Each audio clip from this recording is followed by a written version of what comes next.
How do you market a retreat as a spiritual entrepreneur? I went and studied with Miguel Ruiz, wrote the 4 Agreements for 8 years, and during 2 of those years, I ran his business.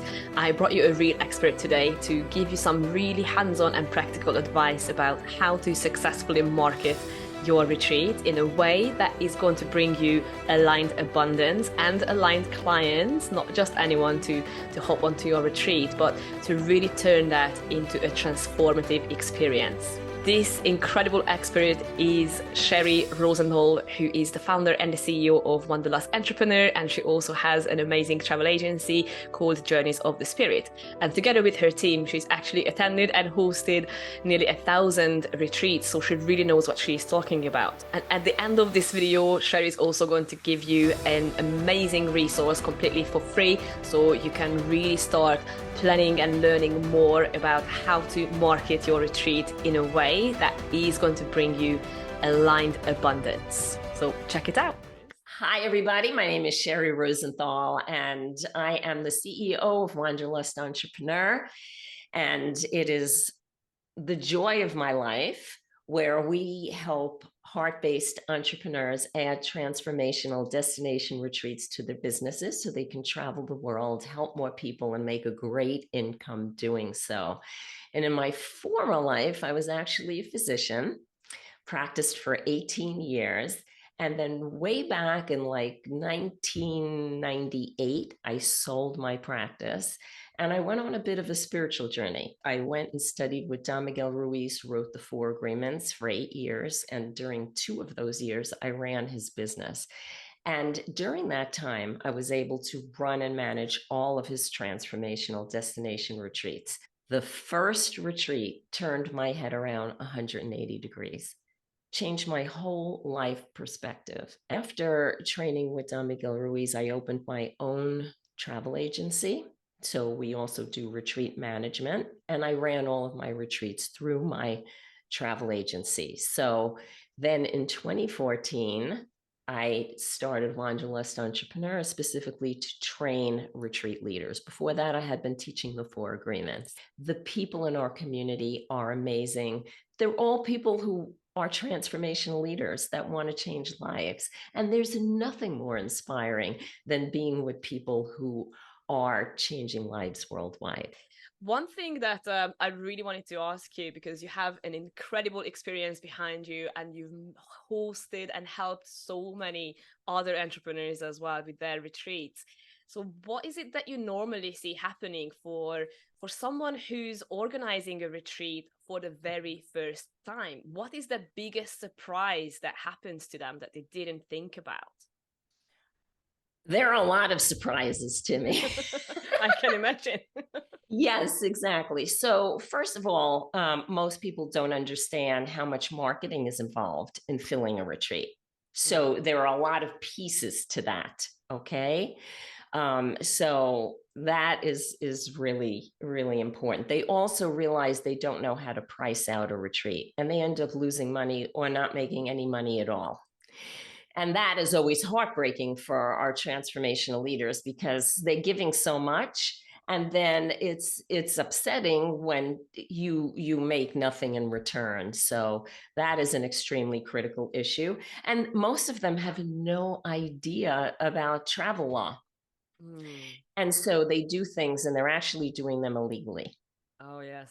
That is risky, isn't it? Yes, absolutely. Absolutely.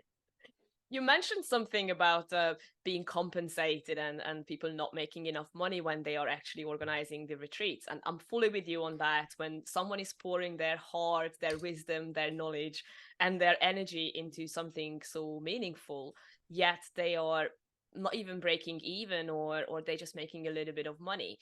In your opinion, why is it super crucial for someone to be compensated financially for the amount of work that they do? And I'm not thinking just let's make a quick profit here, but energetically speaking, why is it important for us to feel that? Thank you for bringing that up because this is such a core issue. It's not, a lot of people think, oh, Sheri's all about the money. No, no, and no. So when it comes to creating abundance in the world and life, it is really about getting paid for what you share energetically. So there's an energetic output that you give during a retreat. The way that you are compensated for that, so that there's an exchange of energy, is that people are paying you in the form of money, because that's what we use. I mean, it could be chickens, it could be exchanging anything. However, in our society, it's a piece of paper. Mm. So it's not money that's bad or wrong or anything. It's simply a unit of energetic exchange.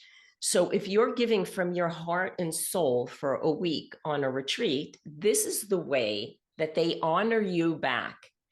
If you do not allow that honoring to occur, what you're actually doing when you say, oh, I don't want to take a lot of money, or spiritual people don't take money, or whatever that is, what you're doing is putting your hand out and saying to the universe, I am not accepting abundance. I'm not accepting or participating in an exchange of energy. That is so not in alignment with how energy moves. If you're giving, people want to gift you back. Okay. I'm so with you on this. I'm so with you on this. And I just love how you're explaining it, because this is something I also see happening a lot within the spiritual community. There is a ton of resistance towards finances and financial success in general. And there are a lot of limiting beliefs around you shouldn't be compensated for spiritual skills or knowledge. But I'm completely with you on that. We were born into this timeline, we chose this timeline, and this timeline happens to deal with money. That's it, right? Exactly. There's nothing wrong with money. It's how you think about money and how you use the money. Exactly. That's all it is. It's just a piece of paper. I love that you include this as well in all of your educational materials to prepare these wonderful soul-led entrepreneurs to become confident in experiencing abundance while they are also providing value to society. So I absolutely love that about your solutions, and how you communicate that as well is absolutely fantastic. I've got a few more questions around people who are not doing it for the first time, but they've been doing it for maybe a few times already, but they're not getting the results that they really wanted. Is there something that you could recommend them? Is there like a top advice or any sort of golden nuggets there that you could give to these people? Yes, absolutely, Timmy. So a few things. First of all, I think it's very important now. So retreats have been around a long time, and they've evolved, and people have evolved. So you have a much more educated base of people who are purchasing. And this is very important when it comes to marketing. Alignment is critical in retreats, that you are very careful about the location you pick, and that location aligns with what you're teaching.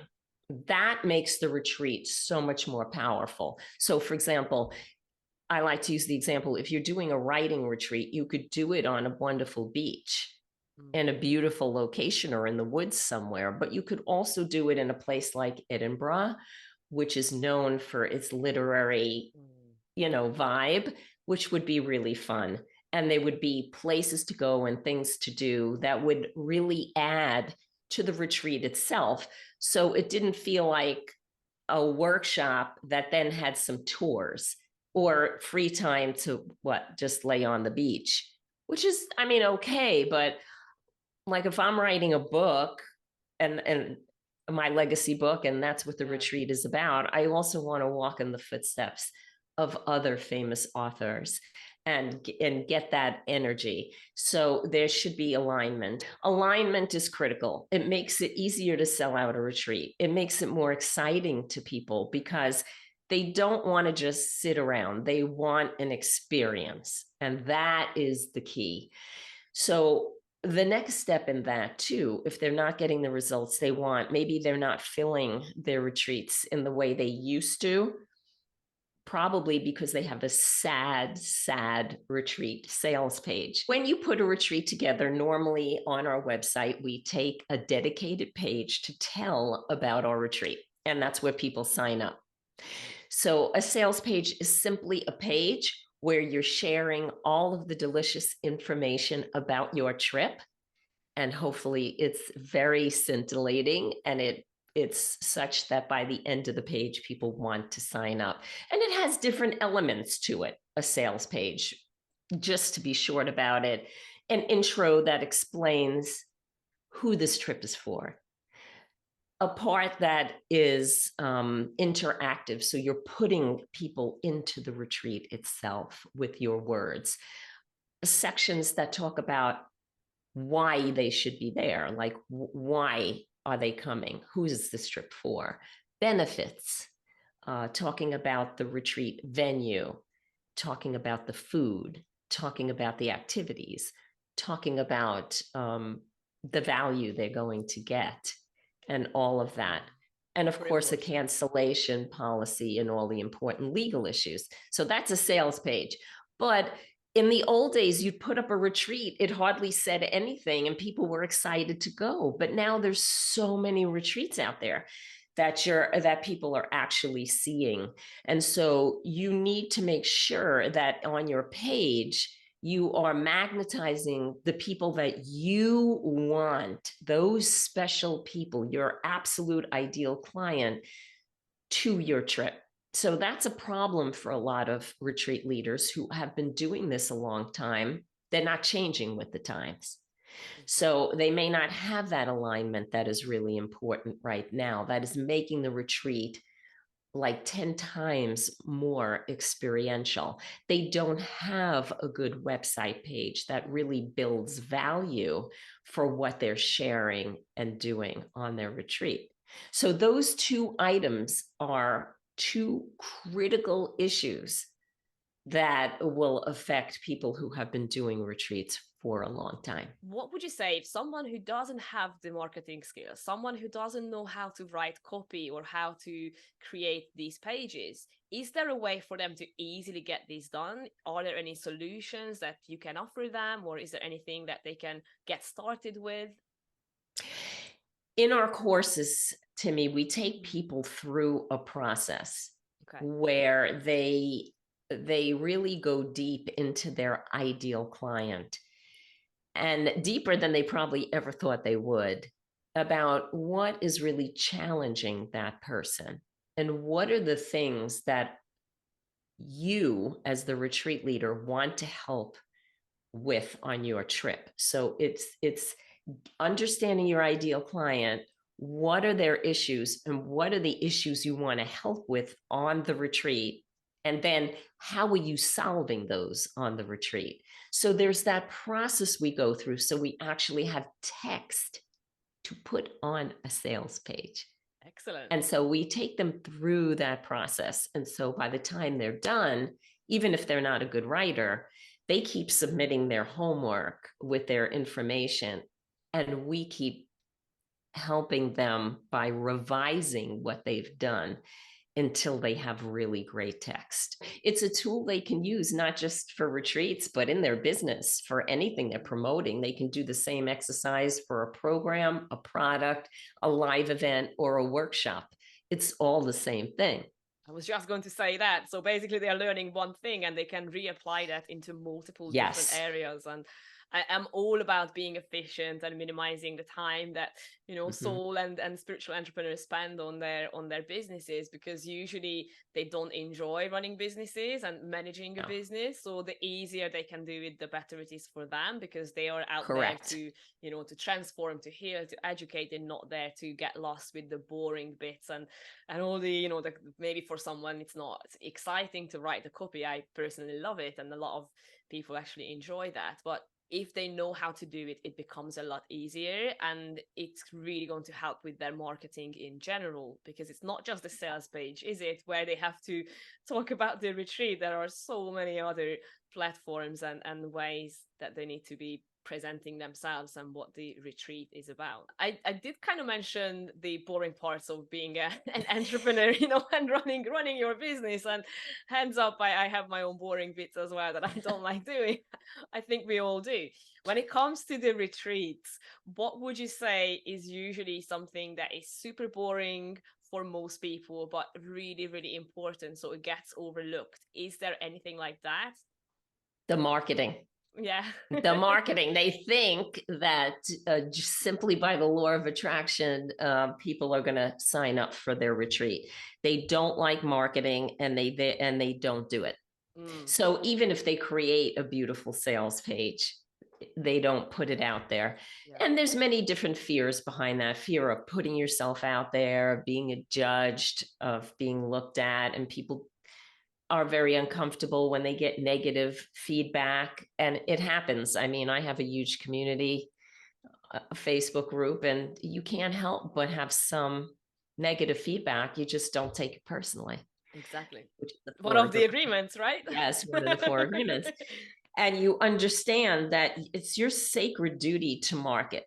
So Mhm. we're getting into that again, where you cannot help people unless you put your material out there for them to see and sign up for. It's one thing to want to change the world for the better, but what are you doing to actually achieve that? Because if you are just wishing it or desiring it, that alone is not going to be enough. Yes, it's going to like set the wheel into motion, but to see real results, you need to take action. You need to take aligned action, and you need to be calling in the energetically aligned clients, not just with your mind and with your law of attraction game, but Yes, taking conscious practical action as well.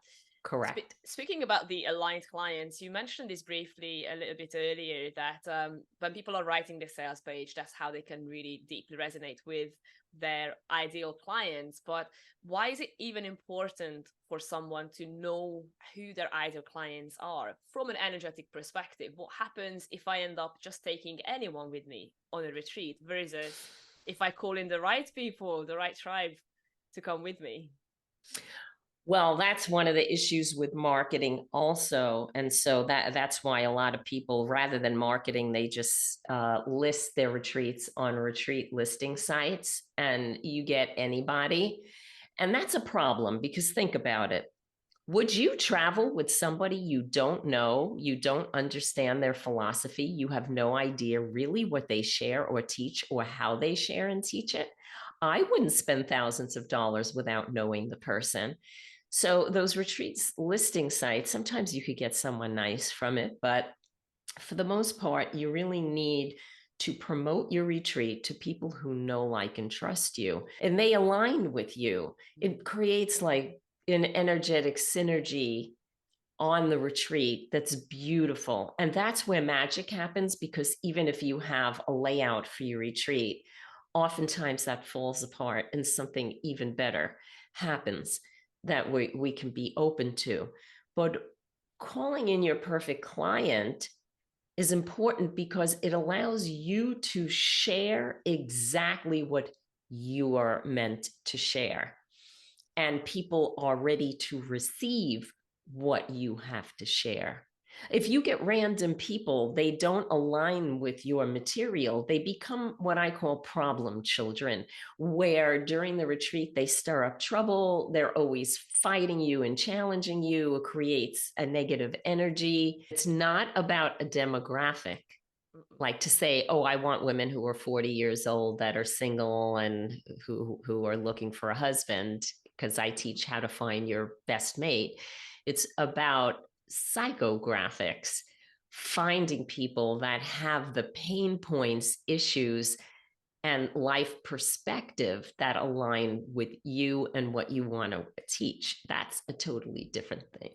So with you. I'm so with you. And it's really sad to see that there are unfortunately a lot of marketers out there and coaches who are educating the opposite, especially for this type of community and these type of services, and it absolutely Mm-hmm. doesn't work. It's not a simple product. It's not a television that you're selling that it's suitable for those kind of demographics. These are solutions that are changing people's lives, and for that you can never just categorize people so black and white. You need to really tap into who they are and understand them on a much deeper level than their age group and where they are located. So it's so refreshing to hear your take on this as well. Thank you, Timmy. I absolutely love that. I can see we're soul sisters on Yes, this. for sure. We are sharing the same values, and I absolutely love that. I was going to ask you as well, Sheri, if someone who's really serious about putting themselves out there and hosting the best retreat ever, and really doing this in an abundant way because they feel that, okay, I'm ready to do it. Are there any resources that you can recommend them? Can they reach out to you? Is there something that they can watch or learn from? So it's a pre-recorded training. It goes into some very important issues that most retreat leaders don't think about. Again, I talk about sales pages, pricing, legalities. It's like a lot squeezed in an hour training, but it's very helpful. So they start thinking, oh, I get this. I see what it is that I need to have in place to have a successful retreat. Completely free. That's amazing. Yeah. If I'm going to be hosting a retreat, I'm going to be there watching it for sure. So Absolutely. thank you so much for sharing this with the community. So this is our way of getting to know each other, like a little dating. Yeah. And if you feel like it's helpful and you align and resonate with what we share, then maybe you want to take one of our courses, and that's fantastic. We'd love to have you. That's amazing. And I've got a little odd question for you before we wrap things up. If you were, as a person, if you were a location and that location has a retreat, what location you would be, and what would be the title of that retreat? Okay. I think maybe it would be maybe it would be Italy. Because I like that sweet life, that dolce vita. And I think it would be about living audaciously. Oh, I love that. That would have to be the part of the title of the retreat, would have to be about living audaciously. I think one of the biggest issues with people is I don't think they're really as afraid to die as they are to live. So true. And I think living boldly and audaciously without caring about what others think about what you do and how you do it is one of the more challenging things for people, because they feel the judgment and all the eyes on them. But it's our life. And I think that, we've got to step up and stand in our personal power and be who we're meant to be. Another way of saying that in my 60s style is to let your freak flag fly. I love that. So and that says a lot about you as well and your character. So I think people who are watching this or reading this are going to absolutely adore you, because I just love the realness that you bring to everything that you do. So I really appreciate you sharing these tips with these lovely people, and I'm hoping that they will also find a ton of value in that, so they can now start confidently market and host these retreats as well, and now they also know where to go if they need some further support. So I really appreciate your support, Sheri. Thank you for the interview, Timmy, and for allowing me to share, because our heart-based entrepreneurs have so much to share inside of them. People want in-person intimate experiences where they can share. We have to get offline and create this for people. So absolutely. It's critical. I absolutely love that. So thank you again for being here. And thank you. Can't wait to see hundreds and thousands of other soul-led entrepreneurs making it out there.